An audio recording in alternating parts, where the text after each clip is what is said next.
نبی کریم علیہ الصلوۃ والسلام کا مبارک ارشاد ہے، فرمایا النظر الی وجہ علی عبادۃ، کہ علی کے چہرے کو دیکھنا عبادت ہے۔ یہ وہ خصوصیت ہے جو صرف اور صرف مولا علی رضی اللہ تعالیٰ عنہ کو ملی ہے۔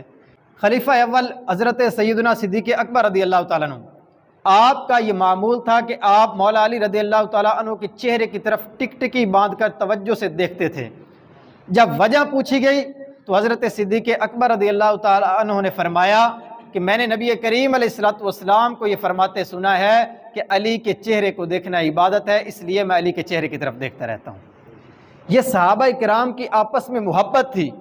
اس سے یہ بھی ہمیں پتہ چلتا ہے کہ نبی کریم علیہ الصلوۃ والسلام نے ان کو یہ مقام اور مرتبہ عطا فرمایا، اور صحابہ کرام کی آپس میں کتنی محبت تھی کہ فضیلت مولا علی رضی اللہ تعالیٰ عنہ کی ہے، لیکن بیان کون کر رہے ہیں؟ حضرت صدیق اکبر رضی اللہ تعالیٰ عنہ۔ وجہ کیا بیان کی؟ کہ میں نے نبی کریم علیہ السلام سے سنا ہے کہ علی کے چہرے کو دیکھنا عبادت ہے، اس لیے میں ان کے چہرے کی طرف ٹکٹکی باندھ کر دیکھتا رہتا ہوں۔ یہ ان کی آپس میں محبت تھی۔